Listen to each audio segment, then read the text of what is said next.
On est en train d'étudier une étude qui est faut le dire, c'est une étude sur des points de sanctification, des points que Dieu veut nous amener à grandir, à être changés. Puisqu'on voit dans la parole de Dieu, dans le Nouveau Testament, la loi de Christ est une loi de liberté. Quand que Jésus proclame des paroles qui sont des choses à mettre en pratique, c'est parce que dans ces paroles, l'Esprit de Dieu qui nous amène à être libres dans ces choses-là. Il ne fait pas juste commander quelque chose, il donne aussi la puissance pour s'en sortir. Le Seigneur veut nous délivrer, il veut nous transformer, il veut nous rendre à son image. Il ne fera pas ça, on ne fera pas ça tout seul. On a besoin de lui. On a besoin de son Saint-Esprit qui vienne le faire.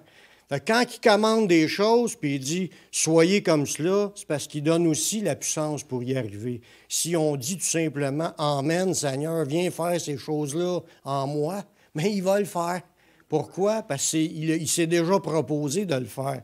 Il attend qu'on y remette ces points-là. Amen. C'est une loi de liberté pour nous amener à être libres.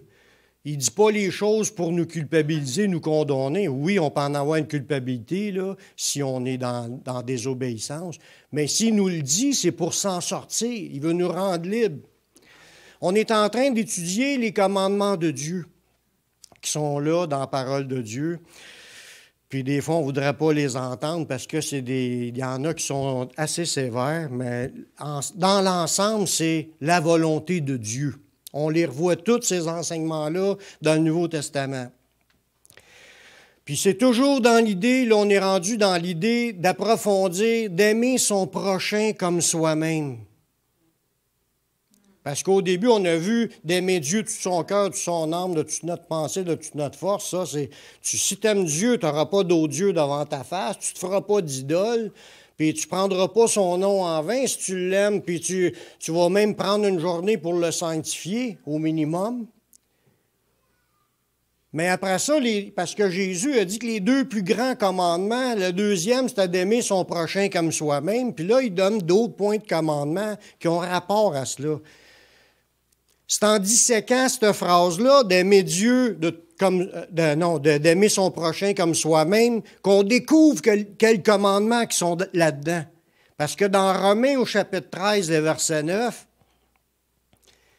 ça dit, « En effet, les commandements, tu commettras point d'adultère, tu ne tueras point, tu déroberas point, tu convoiteras point. » Et ceux qui peuvent y avoir encore, là, d'autres, les autres qui n'ont pas été énumérés là, se résument dans cette parole, « Tu aimeras ton prochain comme toi-même. » Ça veut dire que quand tu dis ça à quelqu'un, « Aime ton prochain comme toi-même », ça, c'est le résumé de tous les commandements.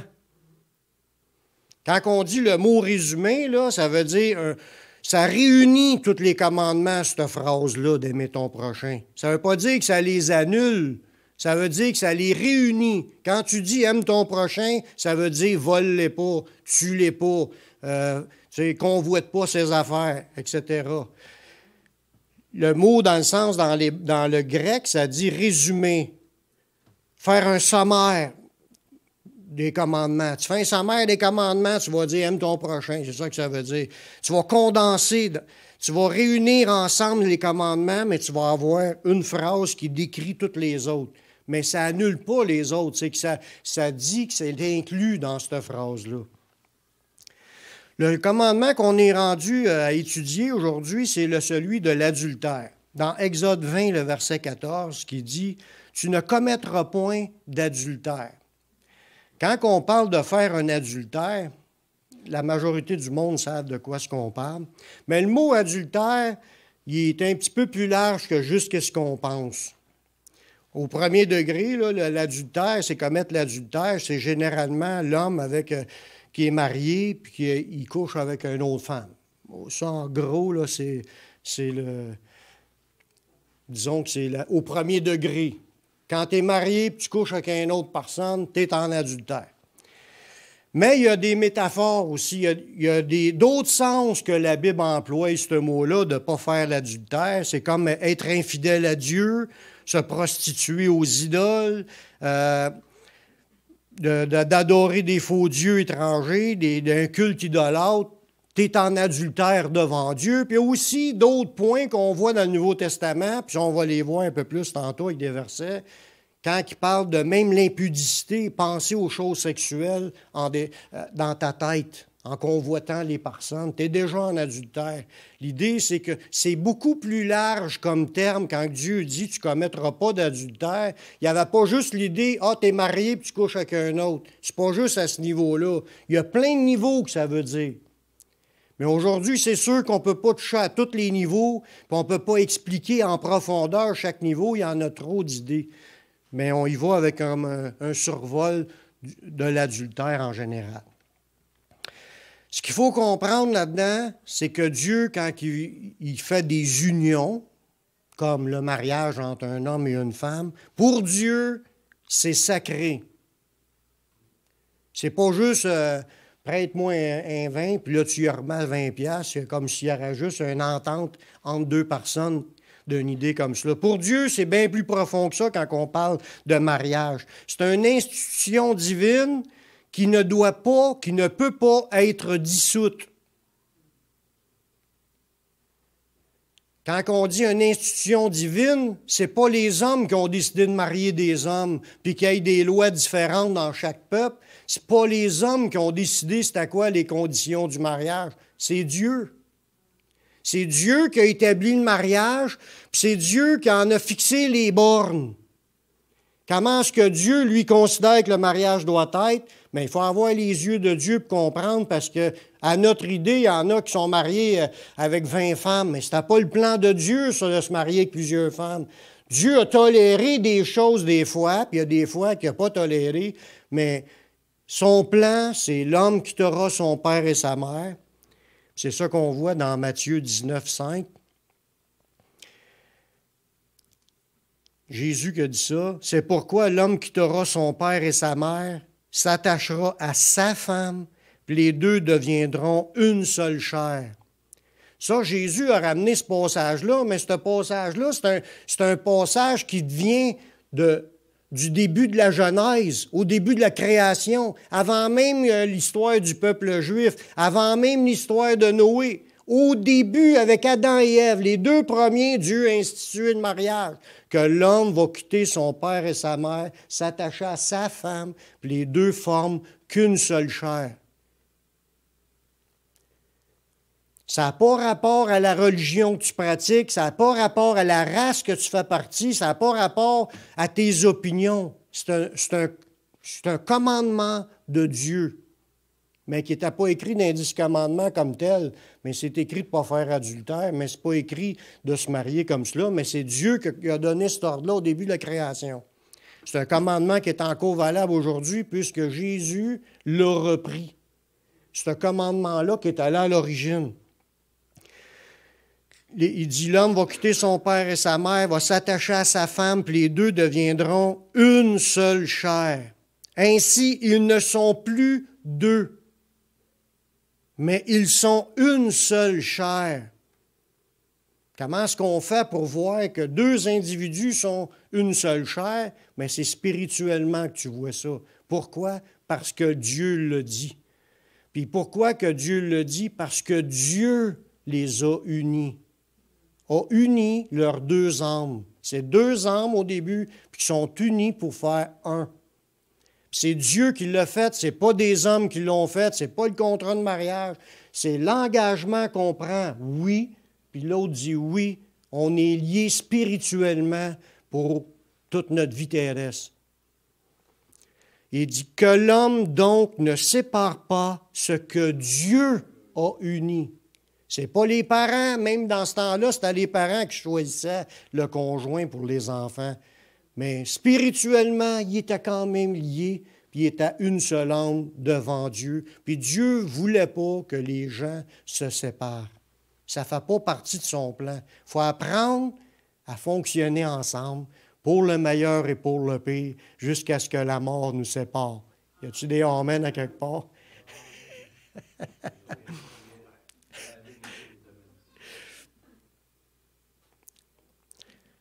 Lorsque deux personnes mariées sont vivantes, elles sont devant Dieu unies pour la vie. Ça ne veut pas dire qu'ils vont toujours rester ensemble. Ça ne veut pas dire...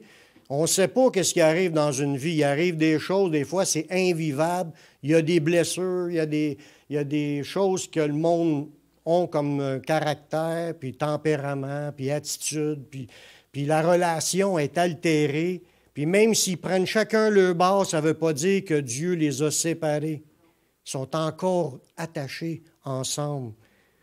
Ça dit dans Romains 7,2, « Ainsi, une femme mariée est liée par la loi à son mari tant qu'il est vivant. Mais si le mari meurt, elle est dégagée de la loi qui la liait à son mari. » Voyez-vous, la seule chose que, dans ce point-là, la seule affaire que Dieu démontre c'est Paul, c'est l'apôtre Paul, dans le Nouveau Testament, il dit la seule affaire là, qui peut faire qu'ils sont dégagés un de l'autre, si ce n'est un des deux qui meurt. En réalité, c'est jusqu'à ce que la mort nous sépare. C'est là que ça prend sens. Quand tu lis ce verset-là, que tu es engagé devant Dieu, puis même la loi de Dieu, la loi qui sont les commandements de Dieu, enseigne de rester unis jusqu'à temps que la mort nous sépare. Tu es lié à ton mari, tu es encore lié, même si vous n'êtes pas ensemble. C'est ça que ça dit. L'adultère, au premier degré, c'est lorsque une personne a une union sexuelle avec une autre personne. Parce que Dieu, il n'a rien contre la sexualité, c'est lui qui a créé cela, puis Adam et Ève, c'était deux êtres sexuellement équipés, puis c'est Dieu qui les a équipés pour procréer, puis tout ce qu'il y a comme réjouissance dans cette activité-là, c'est Dieu qui a voulu cela. Il n'y a pas rien de caché. Tout le monde qui a eu des enfants sait de quoi que je parle. Ce n'est pas un mystère caché. Puis c'est correct. C'est voulu dans le cadre du mariage. C'est pour ça qu'il veut qu'on s'unisse à notre conjointe, puis après ça, mais on procrée, puis on fait des enfants à volonté. À la volonté de Dieu aussi, puis à la volonté du portefeuille, puis selon d'autres critères aussi, mais ça dépend où tu vis. Puis quand deux personnes sont liées, ils sont comme engagés une à l'autre, bien, ils n'ont pas le droit d'aller voisiner, aller faire un tour ailleurs. Parce que quand tu sors de ta relation intime avec ton mari, puis tu t'en vas en faire une avec un autre, tu es un adultère devant Dieu. Ça, c'est au premier degré. On est adultère si on couche avec un autre. Ça, c'est transgresser un des 10 commandements de Dieu.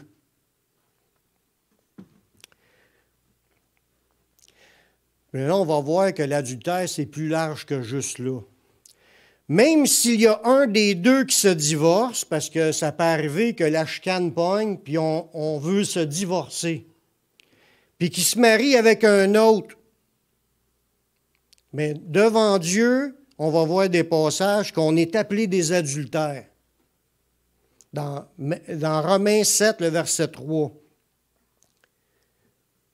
C'est la suite du verset qu'on est en train de lire, qu'une femme est liée à son mari tant qu'il est vivant, mais si le mari meurt, elle est dégagée de la loi. Si donc du vivant de son mari, ils sont divorcés, elle devient la femme d'un autre, elle sera appelée adultère. Mais si le mari meurt, elle est affranchie de la loi de sorte qu'elle n'est point en adultère en devenant la femme d'un autre. Là, ça s'en vient comme un peu plus clair au point de vue. Quand est-ce que quelqu'un qui est marié a le droit de se remarier qu'un autre? Mais c'est juste quand l'autre est mort. C'est la mort qui doit nous séparer. Devant Dieu, les gens sont encore mariés. Puis si les gens se marient qu'un autre, ils sont appelés adultères. Pas par moi. Moi, c'est pas moi qui a décidé cela, je veux dire. C'est écrit dans la parole de Dieu. Puis là, les gens qui se disent « Ouais, mais je suis divorcé ». Mais Jésus confirme encore cet enseignement-là. Ce qu'on vient de lire, c'est l'apôtre Paul qui dit ça. Ça devient la femme d'un autre, elle va être appelée adultère. Jésus, lui tout, confirme cet enseignement-là. en voulant dire qu'une lettre de divorce n'est pas suffisant pour permettre de se remarier devant Dieu. Dans Matthieu 5, les versets 31 et 32.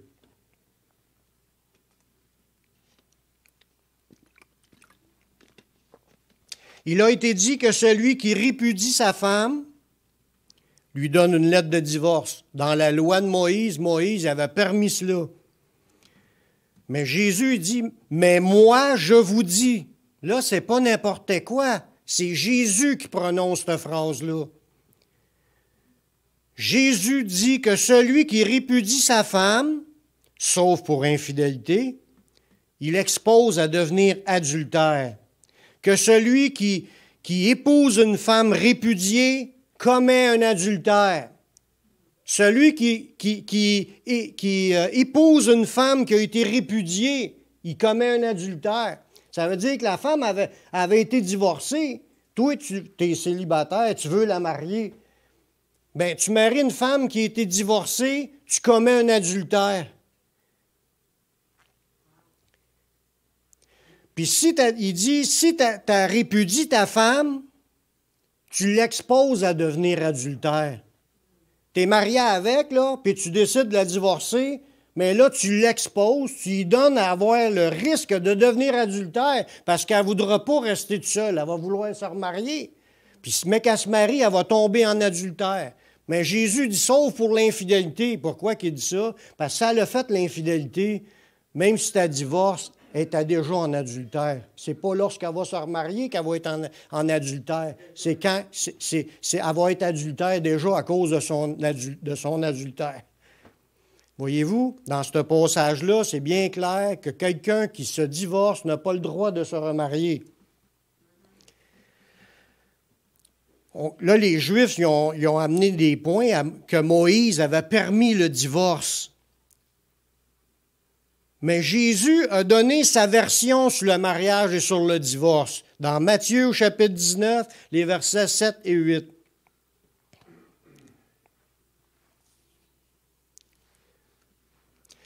Là, les Juifs qui entendaient des phrases de même, c'était un coup de masse parce que Moïse donnait le droit de se divorcer. Puis c'était pour plusieurs raisons. Même si, mettons, la femme, le mari ne prenait pas soin d'elle, puis elle nourrissait pas assez, ou peu importe les raisons, il avait le droit de se divorcer. Mais là, ils reviennent à Jésus en disant ça. Pourquoi donc, lui dirent-ils, Moïse a-t-il prescrit de donner à sa femme une lettre de divorce puis de la répudier? Jésus répondit, c'est à cause de la dureté de votre cœur que Moïse a permis de répudier vos femmes. Au commencement, il n'en était pas ainsi. Fait que le principe de vouloir se divorcer, ça n'existait même pas dans les temps où ce qu'on voit là, des temps avant la loi. Ça veut dire, même au temps avant Noé, quand Dieu a détruit la terre, au temps de Noé, parce qu'elle était remplie de violence et de méchanceté, il ne se divorçait même pas dans ce temps-là. C'était pas dans la pensée de Dieu. Ça n'a jamais été dans la pensée de Dieu de vouloir que les gens se divorcent. Puis les gens, ils ne faisaient pas cela. Puis Dieu trouvait ça quand même, ce monde-là était grave dans ce temps-là, au point de détruire la terre par le déluge. Puis il dit que dans ce temps-là, ça n'existait même pas, cette idée-là de laisser ta femme. Il dit que ça a commencé plus tard dans le temps, quand le peuple juif il était choisi, puis que là, les lois de Dieu ont commencé à embarquer, puis là, ils ont commencé à vouloir se divorcer. Puis là, Moïse a permis cela, le divorce, par rapport que les gens ils étaient endurcis, un cœur trop dur. Ils voulaient des choses, même si Dieu ne les voulait pas. La preuve, un exemple, Dieu ne voulait pas qu'il y ait un roi sur Israël. Ils ont insisté, ils ont chiolé jusqu'à... Puis là, Dieu leur en a donné un roi. Mais Dieu leur a dit, vous allez avoir des conséquences, vous avez un roi. Il va prendre vos enfants, il va prendre votre argent, il va faire toutes sortes il a imposé toutes sortes d'affaires sur le peuple.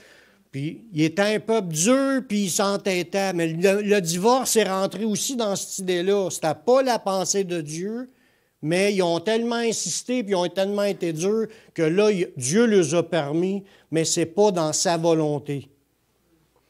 Alors, regardez au verset 9. Il dit, Moïse l'a permis. Mais moi, je vous dis, là, c'est Jésus qui parle. Puis il ne faut pas oublier que quand Jésus dit quelque chose, Jésus, c'est Dieu. C'est l'avocat, mais c'est aussi le juge. Ça veut dire que qu'est-ce qu'il va dire là? On ne peut pas penser de passer à côté de cela. C'est pesant. Il dit, mais moi, je vous dis que celui qui répudie sa femme, sauf pour infidélité, et qui en épouse une autre, commet un adultère. Ça, là-dedans, il y a encore une autre chose qu'on voit, qu'on remarque, qu'il n'est pas à 100% contre que quelqu'un se remarie. Dans ce passage-là, ça dit, c'est Jésus qui dit ça, il dit, si tu répudies ta femme, sauf pour infidélité, ça veut dire que si ta femme a fait adultère, elle a été infidèle, elle a fait adultère, puis tu as répudié, là, tu as le droit de te remarier. Oui. Mais si elle n'a pas fait adultère, tu n'as pas le droit de la répudier. C'est ça que ça dit dans ce texte-là. Puis tu n'as pas le droit d'en remarier un autre. C'est juste s'il apporte l'adultère que tu as le droit d'en remarier un autre. Sinon, tu vas tomber en adultère. Ou si tu te maries quelqu'un qui a été répudié, qui se sont divorcés, tu vas tomber en adultère. On ne peut pas jouer avec cela. C'est Jésus qui dit cela, qui a établi les règles. Paul y explique la pensée de Jésus en expliquant quoi faire en cas d'une séparation. Parce que des séparations, ça arrive. Pourquoi que le monde se sépare? Bien, des fois, tu es mieux de te séparer que de manger des volets à tous les jours. Parce qu'il y en a des femmes qui ont mangé des volets à coups de poing puis à se faire battre. À un moment donné, tu ne peux pas dire à la femme, reste là, à continuer à te faire battre, puis regarde ça. Là. Ils se séparent. Que le gars se fasse soigner, mais des fois, c'est la fille qu'il faut qu'elle se fasse soigner parce qu'il y a des gars qui mangent des volets par des filles aussi. Ça arrive. il y a des maisons pour les hommes battus aussi. Il y en a pour les femmes battues, mais il y en a pour les hommes battus. Qu'est-ce que Paul dit en cas d'une séparation? Dans 1 Corinthiens, chapitre 7, les versets 10 et 11. À ceux qui sont mariés, j'ordonne, non pas moi, mais le Seigneur. Là, il est en train de dire, ça ne vient pas de lui, ce commandement-là, ça vient du Seigneur. Que la femme ne se sépare point de son mari. Ça veut dire, Dieu ne veut pas que les deux se séparent. Dans la limite, là, mettons, je dis, « Oh, je ne ressens pas le feeling, je ne t'aime pas autant qu'avant. » Ce n'est pas un critère de se divorcer. Aujourd'hui, le monde, ils ont juste un petit mot de travers ou une petite ostination, puis ils sont prêts à se laisser. Ce n'est pas le plan de Dieu, ça, là. Faut que tu sois capable d'endurer plus que ça. Faut que tu sois capable de supporter plus que ça. Ce n'est pas une question d'endurer dans le sens plus supporter. Tu t'es engagé pour le meilleur et pour le pire jusqu'à ce que la mort te sépare. Il ne faut pas que tu penses que tu as une possibilité de laisser l'autre. Il faut que tu penses à trouver des moyens dans la prière, dans la recherche d'aide avec ceux qui t'entourent pour essayer de conserver l'unité dans le couple. Ça peut arriver que pour un temps, tu te sépares de ton mari, comme dans ça dit, pour la prière. Mais là, dans le cas de violence, des affaires graves, c'est sûr aussi. Il faut que tu te sépares avant qu'il y en ait un qui tue l'autre. Mais en temps normal, Dieu ne veut pas qu'on se sépare de notre conjoint. On est mariés pour la vie. Fait qu'il dit, à ceux qui sont mariés, j'ordonne, non pas moi, mais le Seigneur, que la femme ne se sépare point de son mari. Si elle est séparée, parce que ça peut arriver, qu'elle demeure sans se marier. Ça veut dire, il ne donne pas la permission de se remarier. Le plan de Dieu, c'est que tu te sépares parce que là, ça va trop mal. Reste sans te remarier. C'est le Seigneur qui ordonne cela. Qu'elle demeure sans se marier ou qu'elle se réconcilie avec son mari. Ça veut dire quoi, cette phrase-là? Ça veut dire qu'il y a une possibilité qu'il y ait une réconciliation, que Dieu intervienne puis que ce couple-là se mette à aller mieux, que les problèmes soient réglés. guéri par Dieu, que les prières soient exaucées, puis que le couple reprenne. Parce que c'est avec celle-là que les deux âmes étaient liées pour la vie, tant qu'ils sont vivants. Même si les gens, il dit, l'homme cherche à séparer, puis il fait une lettre pour divorcer, devant Dieu, il dit que l'homme ne sépare pas ce que Dieu a uni. Ils sont unis pour la vie. Y a-t-il un amen de temps en temps? Vous pouvez dire amen n'importe quand. T'attends, puis tu pries. Tu pries.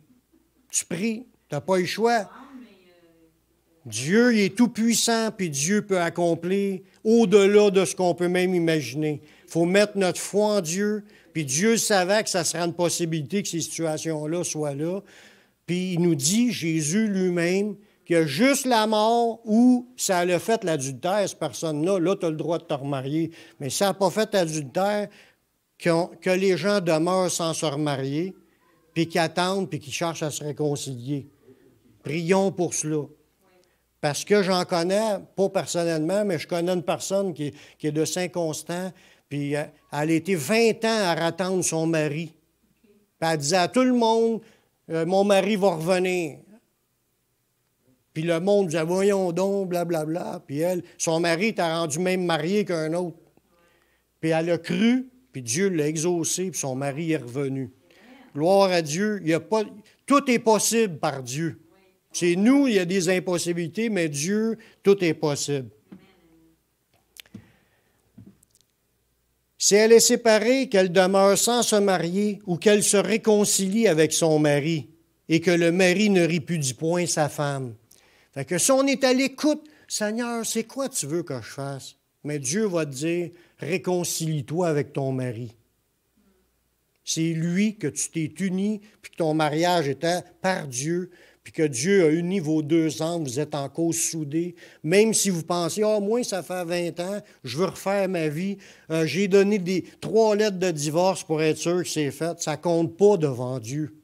C'est les hommes qui s'imaginent, puis aujourd'hui, le scénario est tellement développé qu'ils peuvent se marier entre 2 hommes, peuvent se marier avec 2 hommes transformés en femmes.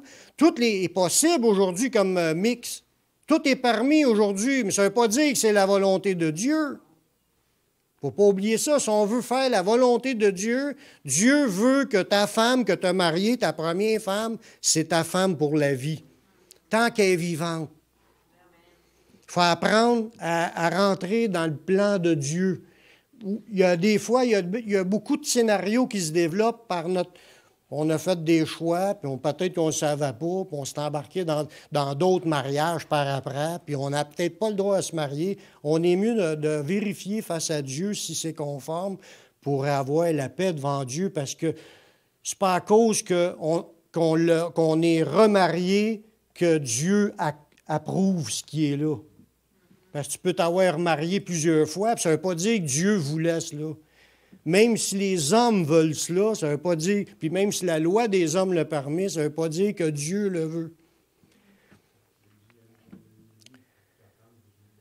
Dans 1 Corinthiens, chapitre 7, le verset 16, ça dit, « Car que sais-tu, femme, si tu sauveras ton mari? Ou que sais-tu, mari, si tu sauveras ta femme? » C'est ta femme, c'est ton mari, celle que tu as accepté d'être unie. Puis peut-être que Dieu a un plan pour sauver votre couple, puis que ça soit réconcilié, puis même l'amener au salut, c'est quelque chose. Là, si on continue l'étude, faire juste un petit survol dans d'autres points. La Bible a élargi le sens du mot adultère en incluant l'impudicité. Ce mot-là, impudicité, dans le Nouveau Testament, c'est pornéa. C'est le mot qui englobe la prostitution, les perversions sexuelles en dehors du mariage, tout ce qui est forme de sexualité en dehors du mariage, puis les prostitutions, les perversités, puis les dérives sexuelles dans les pensées, tout ça. Il appelait ça de l'impudicité, puis il appelle ça dans plusieurs passages impudicité. Ça, c'est autant, ça condamne la pornographie, puis toutes ces choses-là. Parce que le gars, il dit, je ne fais pas de mal, je fais juste écouter des films. Ben oui, mais la pornographie, ça rentre dans le mot pornéo, qui est la prostitution, qui est le mot en français, c'est impudicité qu'on voit un peu partout dans le Nouveau Testament. Mais on voit que dans la Bible, dans Matthieu 5, le verset 27 et 28, ça dit, « Vous avez appris qu'il a été dit, tu commettras point d'adultère. » Ça, il avait appris, c'était écrit dans la loi, dans les commandements. Jésus dit, « Mais moi, je vous dis, c'est encore Jésus qui parle, quiconque regarde une femme pour la convoiter, il a déjà commis un adultère avec elle dans son cœur. » Fait qu'on voit dans ce passage-là, quiconque, marié, pas marié. Si on regarde, un gars regarde une fille, puis il s'imagine des affaires, tu es en adultère dans tes pensées. Ou même si tu es un gars qui regarde un autre gars, puis tu penses à des affaires, tu es en adultère. Si tu penses à des affaires sexuelles sur des enfants, tu es en adultère. Si tu penses avec des affaires sexuelles avec des animaux, tu es en adultère. Peu importe où ton orientation sexuelle, parce qu'aujourd'hui, ils mettent l'accent là-dessus, si tu n'es pas marié devant Dieu dans le cadre d'un mariage comme Dieu le dit, homme et femme, l'homme qui t'aura son père et sa mère s'attachera à sa femme, pas moi qui le dis, c'est Dieu. C'est ça le vrai cadre du mariage. Dieu reconnaît le mariage comme cela, les autres, les hommes le reconnaissent, mais pas Dieu. Mais si tu penses, tu ne vas pas à l'acte, tu n'as pas encore fait à rien, tu n'as pas touché à rien, tu fais rien qu'y penser, c'est appelé de l'adultère, tu es en train de transgresser le commandement de Dieu. C'est quelque chose quand même. Sans commettre d'acte de coucher avec un autre, on peut devenir adultère puis nous rendre impurs dans nos pensées, par nos pensées. Dans Marc 7, le verset 20 et 23, ça dit, c'est Jésus qui parle encore, « Ce qui sort de l'homme, c'est ce qui souille l'homme. C'est du dedans, c'est du cœur des hommes que sortent les mauvaises pensées, les adultères, les impudicités, les meurtres, les vols, les cupidités, la méchanceté, la fraude, le dérèglement, le regard envieux, les calomnies, l'orgueil, la folie. Toutes ces choses mauvaises sortent du dedans et souillent l'homme. » Fait que le point qu'on peut comprendre là-dedans, si tu n'es pas mené par l'Esprit de Dieu et avoir un désir de vouloir marcher dans des pensées pures, c'est sûr que tu vas te souiller dans plein d'affaires. Puis nous, en tant que chrétiens, on est appelés à marcher dans la pureté, qu'on soit pur, irréprochable, irrépréhensible devant lui. Puis pour y arriver, il faut que tu commences par purifier tes pensées parce que c'est là-dedans que ça commence pour devenir impur, pour te souiller, pour que tu sois même à un point que tu peux être disqualifié par Dieu. Il faut que tu combattes les mauvaises pensées afin de ne pas tomber dans des mauvaises actions. Puis pour cela, il faut que tu sois rempli de la compréhension de la volonté de Dieu. Puis il faut que tu aies le désir à vouloir changer pour être saint. Puis là, de combattre. Si tu as des tentations, parce que moi, je pense, moi, je ne coche pas d'en penser à tout le monde, mais je pense que tout le monde en a des pensées un peu. Moi, je combats contre cela régulièrement, tous les jours. Quand tu as une pensée, il faut que tu la chasses. Sinon, c'est pas long. Ça peut être une image, ça peut être de voir une autre personne. La chair, le péché est dans la chair. Notre corps est un corps de péché. On est encore pris avec. Puis ce qui est pervers, on va avoir un corps qui ne se corrompt plus juste après le retour de Jésus. En attendant, on est encore dans notre corps corrompu, que lui, il veut des choses que Dieu ne veut pas. Puis il faut apprendre à filtrer nos pensées pour bloquer, quand tu en as une, arrière de moi, Satan. Puis des fois, elle vient de notre corps qui a un désir. Arrière de moi, Satan, même affaire. Qu'on fasse mourir les actions de notre corps ou qu'on chasse un esprit qui essaye de nous mettre des pensées un peu, ou qu'on soit carrément devant la TV, au lieu de dire arrière de moi, Satan, changez de poste. Ça va faire la même affaire, ça va arrêter là.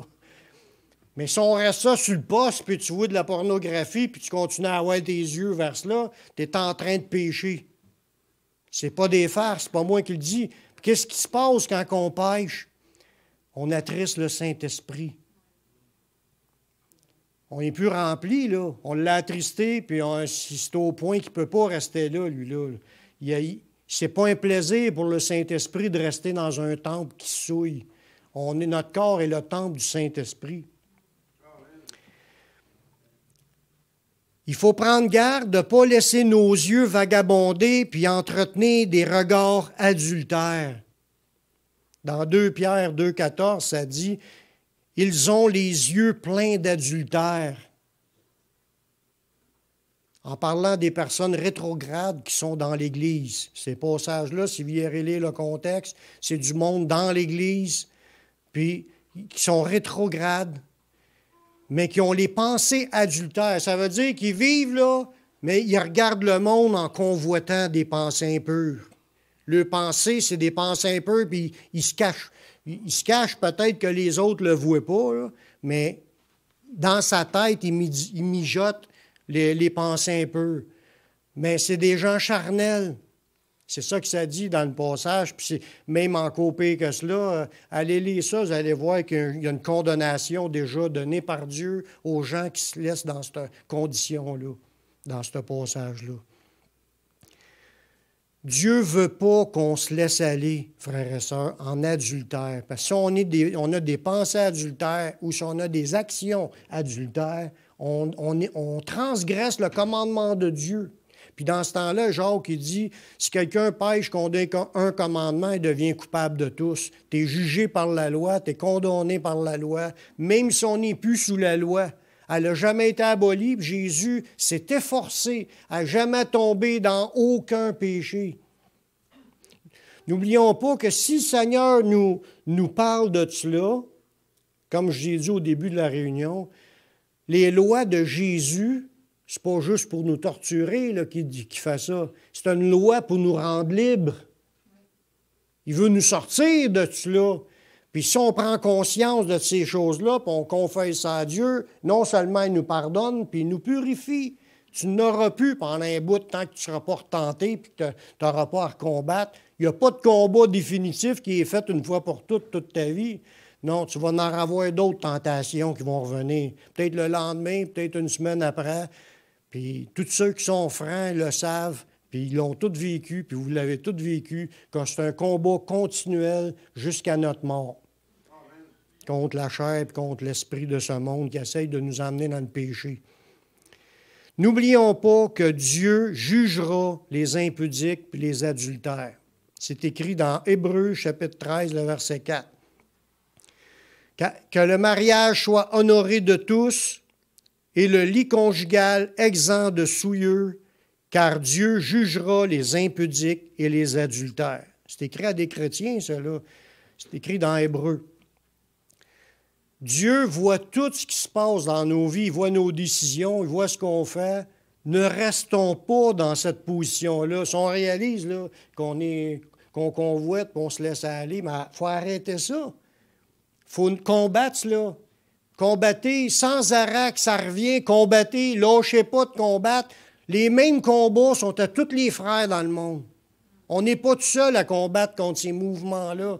C'est les esprits de ce monde, la méchanceté, les élans du corps qui veulent, selon la nature humaine, l'idée, le système de reproduction, là, ça crée des hormones, puis ça crée des idées, puis ça crée des pulsions, puis ça crée... Mais il ne faut pas se laisser aller à nos bas instincts animaux. Il faut que par l'Esprit de Dieu, on fasse mourir les actions de notre corps. Alors vous vivrez, que ça dit. Tu vis quand tu apprends à rentrer dans le combat, puis tu demandes au Saint-Esprit de faire mourir, puis de te dégager de tout ce qui est pas la volonté de Dieu. Amen. Dieu, dans son amour, il appelle les gens impudiques et adultères à se repentir afin d'éviter son jugement. Le prochain passage que je vais vous lire, ça s'adresse à une église, à des églises. C'est dans l'Apocalypse au chapitre 2, c'est le dernier verset. Apocalypse chapitre 2, le verset 21 et 22. Ça s'adresse à une église, puis il y a des gens qui sont en adultère dans cette église-là. Mais dans son amour, Dieu y avertit son église. Puis Puis il dit, je lui ai donné du temps afin qu'elle se repente. C'est ça que je vous disais tantôt, même si ça fait longtemps qu'on est dans une situation, ça ne veut pas dire que Dieu l'a approuvé, c'est parce que Dieu nous donne du temps pour se repentir. Dieu, il est extrêmement puissant, mais il ne veut pas qu'on reste dans le péché. C'est pas à cause que ça fait 10 ans qu'on est dans une situation qui est non conforme à la volonté de Dieu. C'est pas à cause si Dieu n'a jamais intervenu que Dieu y approuve. Puis Dieu laisse du temps pour qu'on comprenne puis qu'on se repente. Et je lui ai donné du temps afin qu'elle se repente. Puis elle ne veut pas se repentir de son impudicité. Voici, je vais la jeter sur un lit et envoyer une grande tribulation à ceux qui commettent adultère avec elle, à moins qu'ils ne se repentent de leurs œuvres. Ça s'adresse à une église et à des chrétiens. Dieu ne veut pas qu'on soit en adultère, puis il veut qu'on arrête l'adultère. Même si Dieu il a permis pendant un bout, quand on prend conscience de quelque chose, il faut déjà prendre des décisions pour régler nos affaires. Il faut chasser les pensées, il faut combattre. Si c'est notre vie qu'on s'est engagé dans des relations qui ne sont pas de Dieu, dans le sens qu'on s'est remarié, puis qu'on n'avait pas le droit de se remarier, mais il faut régler ce problème-là. Parce que tant qu'on est vivant sur la terre, c'est dans le but d'avoir notre vie en règle. C'est ça la sanctification, de régler les points un par derrière l'autre. Puis là, dans ce verset-là, ça parle d'impudicité puis d'adultère, que Dieu donne du temps pour qu'il se repente, puis il est prêt à établir, pour mettre un jugement dans son Église, puis il dit, à moins qu'il se repente. S'il se repente, il n'aura pas de jugement, Dieu va pardonner. Puis c'est ça qui est l'amour de Dieu, de nous donner encore la grâce, de nous offrir d'être pardonnés, même si on a pris des mauvaises décisions ou si on a fait des péchés. Puis il faut, devant Dieu, pendant qu'on est devant Dieu, s'il y en a des gens qui sentent qu'ils sont adultères dans leur vie ou dans leurs pensées, qui entretiennent des pensées adultères, des pensées impudiques, des choses qu'on le sait, c'est en dehors du cadre du mariage permis par Dieu. Mais je vous suggère, je vous le demande, je ne force pas personne, puis je ne veux pas que vous sentiez que c'est moi qui fasse cela, c'est Dieu qui parle de cela présentement. Puis Dieu veut que les gens ajustent leur vie conforme à sa volonté. Puis aujourd'hui, c'est comme si on est averti. Dieu ne veut pas d'adultère dans son Église, puis il est prêt à juger les adultères. S'il y a des gens qui sont dans une position qu'ils sentent, qui ont besoin de corriger quelque chose, mais c'est devant Dieu. Vous êtes devant Dieu. C'est la repentance, c'est le seul moyen de s'en sortir. Afin que vous soyez en paix avec Dieu. C'est plus important cela que n'importe quoi d'autre dans notre vie. D'être en paix, de garder la paix, peu importe ce que les gens vont penser. On n'est pas là pour ce que les gens pensent, on est là pour ce que Dieu pense de nous. Puis Dieu va agir dans nos cœurs pour qu'on devienne de plus en plus saints, irrépréhensibles, sans reproche, puis que l'ennemi n'aura aucun point à nous condamner. Seigneur, on est devant toi aujourd'hui. Puis nous le confessons que nous sommes souvent dans des pensées impures, dans des actions impures. Puis je te demande pardon, Seigneur. Tous les pièges du diable ou les élans de notre corps qui sont que péchés, je te demande pardon. Je te demande de purifier nos vies par ton sang et de nous aider, de nous donner la force. Tu dis que c'est une loi de liberté. Tu veux nous rendre libres, Seigneur. Rends-nous libres, Seigneur. Donne-nous la victoire dans tous ces combats-là. Donne-nous que nos vies soient conformes à ta parole. Puis merci de ce que tu es en train de faire dans nos vies, Seigneur, pour nous changer, nous transformer par ta puissance, dans le nom de ton Fils Yeshua. Amen.